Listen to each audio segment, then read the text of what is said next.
मेरे प्रिय आत्मन, सहयोग में आज संत नामदेव का एक पद लेने जा रहे हैं। संत नामदेव का जन्म 1270 ईस्वी में हुआ और 1350 ईस्वी तक महाराष्ट्र और पंजाब की धरती पर संत नामदेव विचरण करते रहे। संत नामदेव गुरु गोरखनाथ की परंपरा में विशोबा खेचर के शिष्य हैं और कबीर साहब और गोरखनाथ के बीच के मध्य की कड़ी हैं। कबीर साहब और पूरे संत मत को समझना हो तो संत नामदेव से यात्रा शुरू करनी होगी। संत नामदेव कहते हैं, कहा करूं जग देखत अंधा। क्या करूं, कुछ समझ में नहीं आता। सारे जगत को देखता हूं कि बिल्कुल अंधे की तरह व्यवहार करता है। अज्ञान ही अज्ञान चारों तरफ व्याप्त है और भीतर भी अंधेरा छाया हुआ है लोगों के। अधिकतर लोग आध्यात्मिक रूप से अंधे होते हैं, उन्हें भीतर कुछ भी दिखाई नहीं देता, जबकि भीतर परमात्मा का अगाध सागर लहराता है। बाहर का आकाश जितना बड़ा है उससे विराट भीतर का आकाश। बाहर का आकाश तो जड़ है, भीतर का आकाश तो चैतन्य है। लेकिन 99.9% लोगों को भीतर के उस विराट आकाश का कोई बोध नहीं, भीतर के उस प्रकाश का कोई बोध नहीं। उसी की ओर इशारा करते हैं कि भीतर से बिल्कुल अनभिज्ञ लोग जीते हैं और बाहर भी अंधों जैसा बर्ताव करते हैं, जिसके लिए कबीर साहब कहते हैं, चंदा झलके यही घट माही, अंधी आँखन सूझे नहीं। बाहर ही चंद्रमा नहीं है, बाहर ही सूरज नहीं है, बाहर ही तारे नहीं है, भीतर के आकाश में भी चांद है, सूरज है, तारे हैं। जो ब्रह्मांड में है वो पिंड में है, लेकिन अधिकतर लोगों को दिखाई देता नहीं। यही घट चंदा यही घट सूर, यही घट गाजय अनहद तूर। और भीतर ऐसा एक आनंद का संगीत गूंज रहा है, लेकिन लोग बहरे हैं, भीतर के उस परम संगीत को सुनते नहीं, केवल बाहर के संगीत में उलझे रहते हैं। यही घट बाजे तबल निशान, बहिरा शब्द सुने नहीं कान। भीतर एक नगाड़ा बज रहा है, भीतर एक ढोल बज रहा है, लेकिन उस ढोल की मधुर आवाज़ लोग सुन पाते नहीं। और मृगा हास कस्तूरी बास, आप न खोजे खोजे घास। जैसे कस्तूरी, मृग के नाभि में कस्तूरी बसती है और उसकी खुशबू आती है, लेकिन वह मृग घास सूंघता फिरता है कि शायद वो खुशबू किसी घास से आ रही है।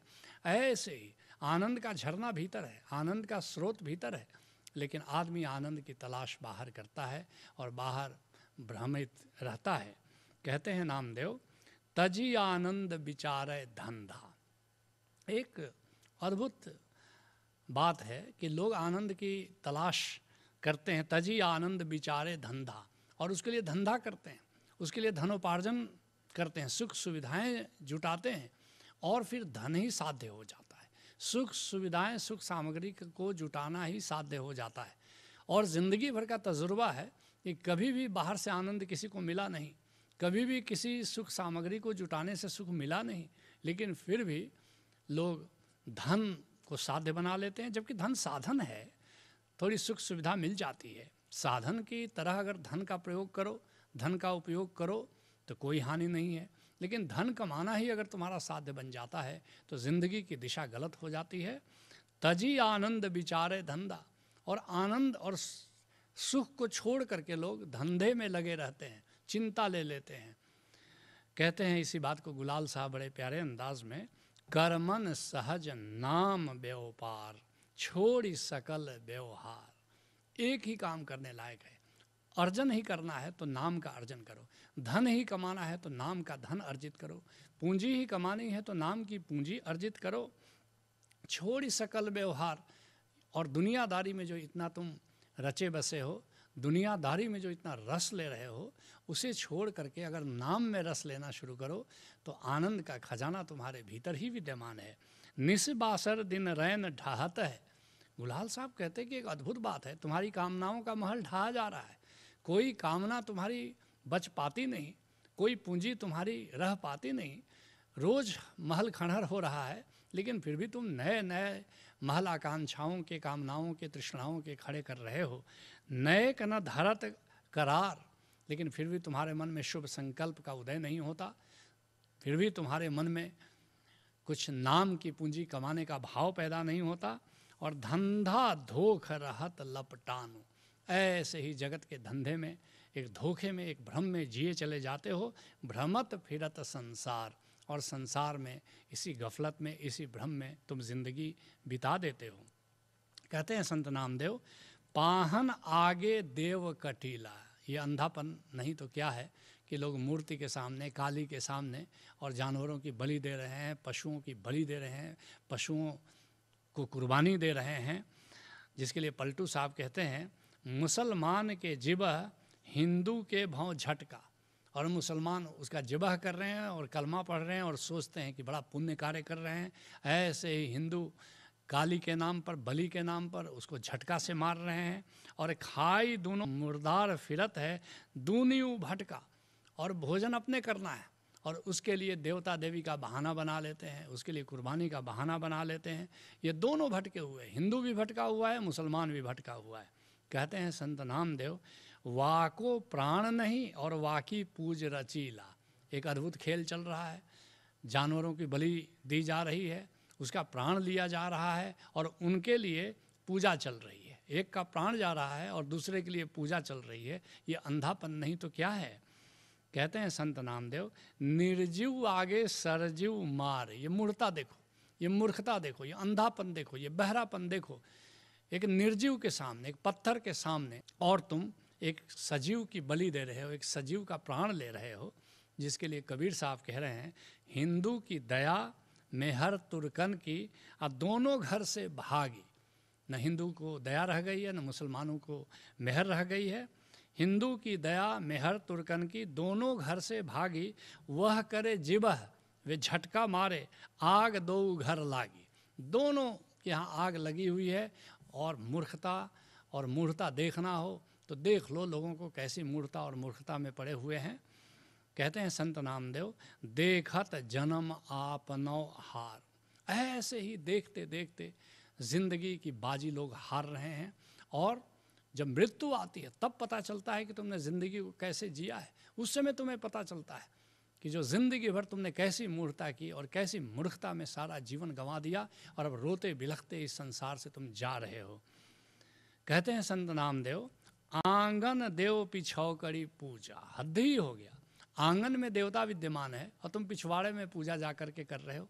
अपने घट में आत्म देवता विद्यमान है, उसकी जरा भी फिक्र नहीं है, और तुम पता नहीं कहाँ कहाँ के देवी देवता की पूजा में लगे हुए हो। संत रविदास कहते हैं इसी बात को, गिरिबन काहे खोजन जाई। अरे कहाँ तुम पहाड़ों में जा रहे हो कि कंदराओं में जा रहे हो कि जंगलों में जा रहे हो परमात्मा को खोजने के लिए। अरे घट अभियंतर खोजहु भाई।